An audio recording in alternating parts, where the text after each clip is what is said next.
Graça e paz, muito bom dia, boa tarde, boa noite para você que está comigo no nosso canal, para juntos fazermos a leitura da palavra de Deus. E hoje acabou, hoje é domingo, dia 30 de abril, acabamos aí o mês de abril hoje. Que maravilha, hein, gente? Como que o tempo tá passando rápido. Daqui a pouquinho nós estamos em dezembro, eu falo para vocês. Eu falei esses dias a Leila, dezembro tá longinho, hein, Kézia? Mãe, gente, a hora que a gente pensar que não, nós estamos lá em Apocalipse. E se nós estivermos em Apocalipse é porque nós estamos terminando, né, gente? Vamos que vamos então para a leitura hoje, Juízes capítulo 11, do versículo 1 até o capítulo 12, versículo 15. Jefté era um guerreiro corajoso. Gente, preste atenção na história de Jefté, muito interessante. Era filho de Gileade, mas sua mãe era uma prostituta. A esposa de Gileade teve muitos filhos, e quando esses meios irmãos cresceram, expulsaram Jefté, dizendo: Você não receberá parte alguma da herança de nosso pai, pois é filho de outra mulher. Então Jefté fugiu de seus irmãos e foi viver na terra de Tobi. Em pouco tempo, passou a chefiar um bando de desocupados que se uniram a ele. Por essa época, os amonitas começaram a guerrear contra Israel. Quando os amonitas atacaram os líderes de Gileade, mandaram buscar Jefté na torre de Tobi. Venha e seja nosso comandante, disseram. Ajude-nos a lutar contra os amonitas. Mas Jefté lhes disse: Não são vocês os mesmos que me odiavam e que me expulsaram da casa de meu pai, porque me chamam agora que estão em apuros? Por que me chamam agora que estão em apuros? Porque precisamos de você, responderam os líderes. Se você nos comandar na batalha contra os amonitas, nós o proclamaremos governador de todo o povo de Gileade. Jefté lhes disse: Quer dizer que se eu for com vocês e o Senhor me der a vitória sobre os amonitas, governarei todo o povo? Os líderes de Gileade responderam: O Senhor é nossa testemunha de que faremos exatamente como você disse. Então Jefté foi com os líderes de Gileade e o povo fez governante e comandante do exército. Em Mispá, na presença do Senhor, Jefté repetiu o que tinha dito aos líderes. Jefté enviou mensageiros ao rei de Amon para perguntar: Por que você saiu para guerrear contra minha terra? O rei de Amon respondeu aos mensageiros de Jefté: Quando saíram do Egito, os israelitas roubaram minhas terras desde o rio Arnon até o rio Jaboque e até o Jordão. Agora devolva-nos pacificamente esse território. Jefté enviou a seguinte mensagem em resposta ao rei amonita. Assim diz Jefté: Israel não roubou terra alguma de Moabe nem de Amon. Quando o povo de Israel veio do Egito e chegou a Cádiz, depois de atravessar o Mar Vermelho, enviou mensageiros ao rei de Edom e pediu: Deixe-nos passar por sua terra. Contudo, seu pedido foi negado. Então fizeram o mesmo pedido ao rei de Moabe, mas ele também não os deixou passar. Por isso o povo de Israel ficou em Cádiz. Depois passaram pelo deserto contornando Edom e Moabe. Acamparam à divisa de Moabe a leste e acamparam do outro lado do rio Arnon. Em momento algum atravessaram o Arnon para entrar em Moabe, pois o Arnon era a divisa de Moabe. Então Israel enviou mensageiros a Seom, rei dos amorreus, que governava em Esbom, e pediu: Deixe-nos passar por sua terra para chegarmos ao nosso destino. O rei Seom, porém, não confiava em Israel o suficiente para deixar o povo passar por seu território. Em vez disso, mobilizou seu exército em Jaza e atacou Israel. Mas o Senhor, o Deus de Israel, entregou o rei Seom nas mãos de seu povo, que derrotou os amorreus, que viviam naquela região. Derrotou os amorreus. Israel tomou posse de toda a terra dos amorreus, que viviam naquela região, desde o Arnon até o Jaboque e desde o deserto até o Jordão. Como você vê, foi o Senhor, o Deus de Israel, que tirou a terra dos amorreus e a entregou a Israel. Por que então haveríamos de devolvê-la? Fique com o seu Deus, Camus. Fique com o que seu Deus Camus lhe der, e nós ficaremos com o que o Senhor nosso Deus nos der. Acaso você é melhor que Balaque, filho de Zippor, rei de Moabe? Ele tentou disputar esses territórios com Israel? Entrou em guerra contra os israelitas? Israel vive aqui há 300 anos, habita em Esbom e nos povoados ao redor, até Aroer e seus povoados, e todas as cidades às margens do rio Arnon. Porque até agora vocês não fizeram esforço algum para reaver esse território? Portanto, não pequei contra você. Pelo contrário, você fez mal ao me atacar. Que o Senhor, o juiz, decida hoje qual de nós está certo, Israel ou Amon. Mas o rei de Amon não deu atenção à mensagem de Jefté. Então o Espírito do Senhor veio sobre Jefté. Ele atravessou o território de Gileade e Manassés, incluindo Mispá em Gileade, e dali avançou contra os amonitas. Jefté fez um voto ao Senhor: se entregares os amonitas em minhas mãos, darei ao Senhor o que sair primeiro de minha casa. Quando eu regressar vitorioso, eu oferecerei como holocausto. Eu o oferecerei em holocausto. Então vejam bem aqui, ó. O que Jefté fez voto ao Senhor? Se entregares os amonitas em minhas mãos, darei ao Senhor o que sair primeiro de minha casa quando eu regressar vitorioso. Eu o oferecerei como holocausto. Jefté saiu com seu exército para combater os amonitas, e o Senhor os entregou em suas mãos. Ele aniquilou os amonitas e destruiu 20 cidades, desde Aroer até os arredores de Minite, chegando até Abel-Queramim. Assim, os israelitas derrotaram os amonitas. Quando Jefté voltou para casa em Mispá, sua filha saiu ao seu encontro. Lembra do voto que ele fez? Tocando tamborim e dançando. Era sua única filha. Ele não tinha outro filho nem filha.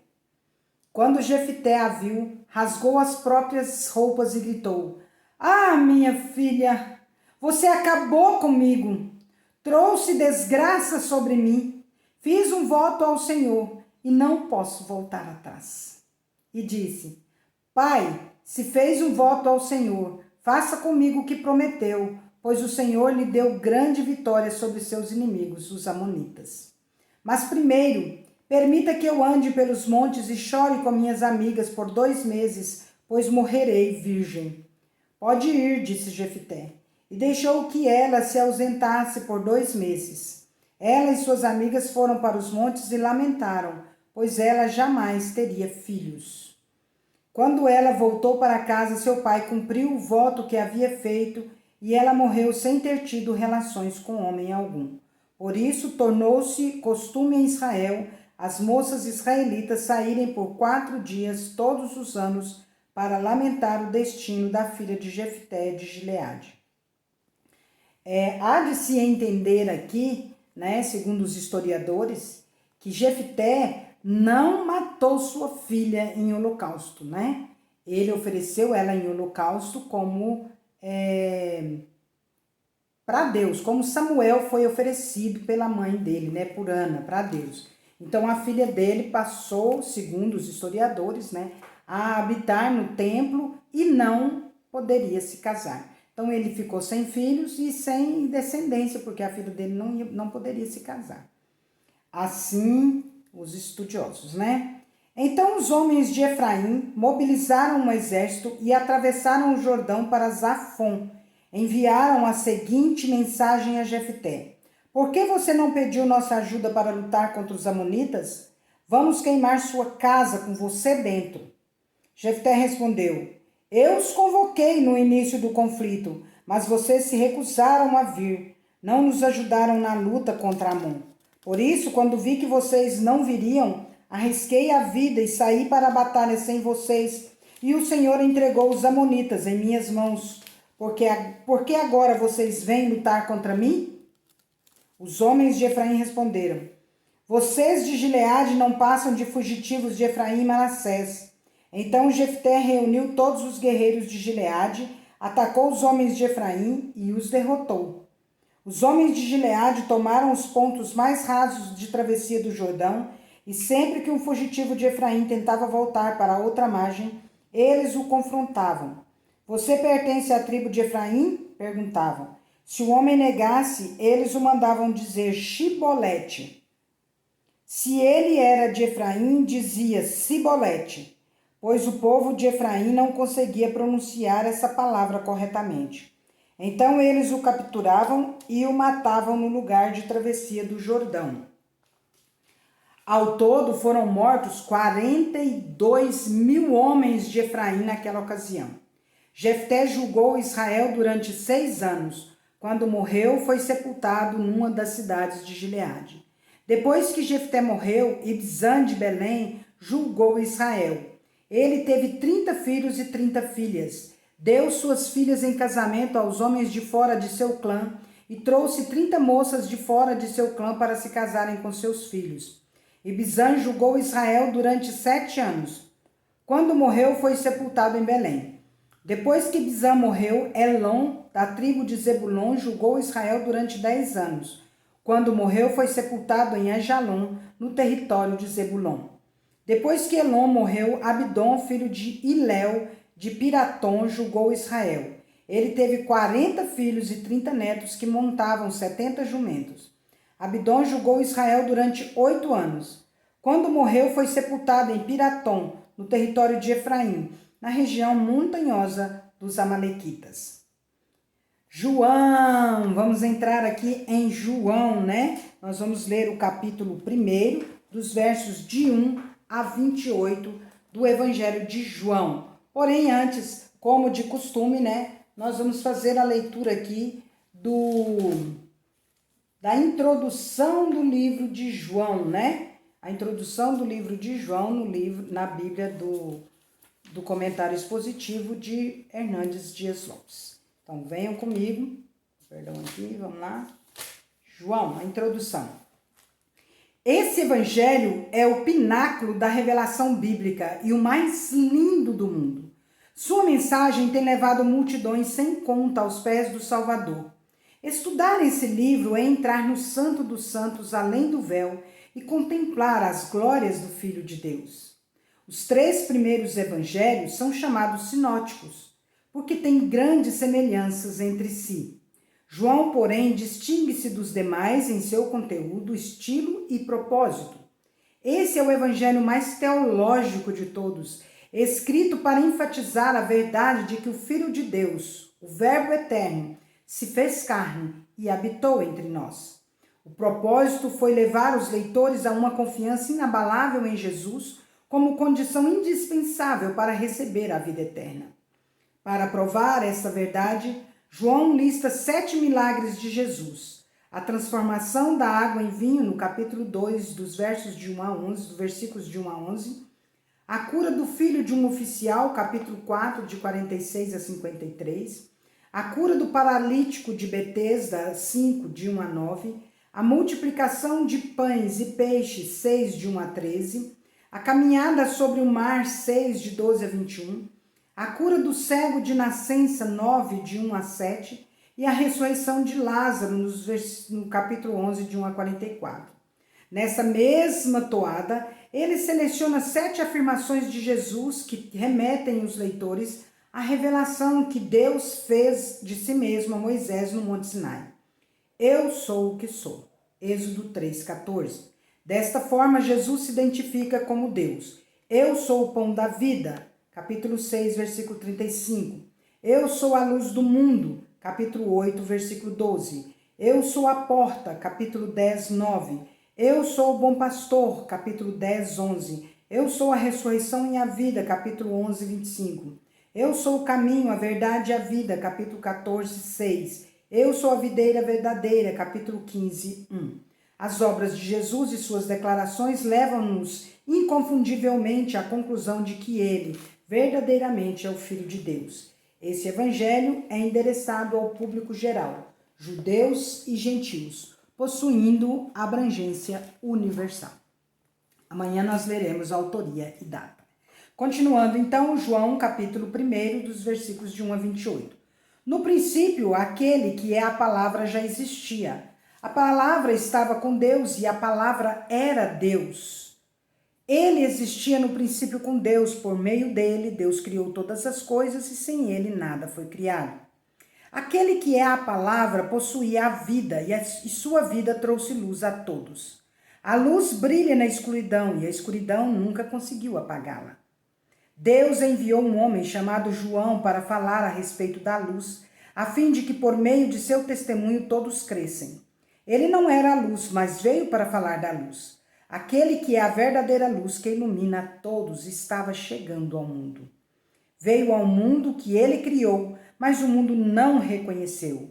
Veio ao seu próprio povo e eles o rejeitaram. Mas a todos que creram nele e o aceitaram, ele deu o direito de se tornarem filhos de Deus. Estes não nasceram segundo a ordem natural, nem como resultado da paixão ou da vontade humana, mas nasceram de Deus. Assim, a palavra se tornou ser humano, carne e osso, e habitou entre nós. Ele era cheio de graça e de verdade, e vimos sua glória, a glória do Filho único do Pai. João deu testemunho dele quando disse em alta voz: Este é aquele a quem eu me referia quando disse: Alguém virá depois de mim, muito mais poderoso que eu, pois existia muito antes de mim. De sua plenitude todos nós recebemos graça sobre graça, pois a lei foi dada por meio de Moisés, mas a graça e a verdade vieram por meio de Jesus Cristo. Ninguém jamais viu a Deus, mas o Filho único, que mantém comunhão íntima com o Pai, o revelou. Este foi o testemunho de João, quando os líderes judeus enviaram de Jerusalém sacerdotes e levitas para lhe perguntar: Quem é você? Ele respondeu com toda franqueza: Eu não sou o Cristo. Então quem é você? Perguntaram eles. É Elias? Não, respondeu ele. É o profeta por quem temos esperado? Não. Afinal, quem é você? Precisamos de uma resposta para aqueles que nos enviaram. O que você tem a dizer de si mesmo? João respondeu com as palavras do profeta Isaías: Eu sou uma voz que clama no deserto. Preparem o caminho para a vinda do Senhor. Então os fariseus que tinham sido enviados lhe perguntaram: Se você não é o Cristo, nem Elias, nem o profeta, que direito tem de batizar? João lhes disse: Eu batizo com água, mas em seu meio há alguém que vocês não reconhecem. Então João disse: Batizo com água, mas em seu meio há alguém que vocês não reconhecem. Então Jesus estava ali no meio, o povo não reconhecia já, né? Embora ele venha depois de mim, e não sou digno de desamarrar as correias de sua sandália. Então, olha a humildade de João Batista, né, gente? Que coisa fantástica, né? Continuando. Esse encontro aconteceu em Betânia, um povoado a leste do Rio Jordão, onde João estava batizando. Salmo 101, dos versos de 1 a 8, Salmo de Davi. Cantarei o teu amor e a tua justiça, Senhor, com cânticos te louvarei. Buscarei viver de modo inculpável. Quando virás me ajudar? Viverei com integridade em minha própria casa. Não olharei para coisa alguma que seja má e vulgar. Odeio todos que agem de forma desonesta. Não terei nada a ver com eles. Rejeitarei ideias perversas e me manterei afastado de todo mal. Não tolerarei quem difama seu próximo. Não suportarei presunção nem orgulho. Irei à procura dos fiéis para conviverem comigo. Só terão permissão de me servir. Só terão permissão de me servir os que andam no caminho certo. Não permitirei que enganadores habitem em minha casa, nem que mentirosos permaneçam em minha presença. Minha tarefa diária será acabar com os perversos e expulsar da cidade do Senhor os que praticam o mal. Provérbios 14, 13 e 14. O riso pode esconder o coração aflito, mas quando a alegria se extingue, a dor permanece. O desleal recebe o que merece, mas a pessoa de bem é recompensada. Oh, glória a Deus, né? Então, gente, amanhã a gente começa o mais lindo mês do ano, né? Por enquanto, nós encerramos aqui abril, que esse mês tenha sido cheio de bênçãos e que o novo mês que começa possa vir repleto de maravilhas e bênçãos do Senhor para as nossas vidas. Estamos começando a semana hoje e vamos que essa semana está começando o mês também e nós vamos ser muito abençoados nesse mês de maio. Quero que você compartilhe as bênçãos aqui no canal. Não esqueça de compartilhar, de deixar mensagem, de apertar o sininho ali para receber notificações, de dar o seu like, de compartilhar as nossas leituras com outras pessoas. Finalmente, irmãos, tudo que é verdadeiro, tudo que é respeitável, tudo que é justo, tudo que é puro, tudo que é amável, tudo que é de boa fama, se alguma virtude há e se algum louvor existe, seja isso que ocupe o nosso pensamento, certo? Em nome de Jesus. Deus é justo e bom. Vamos?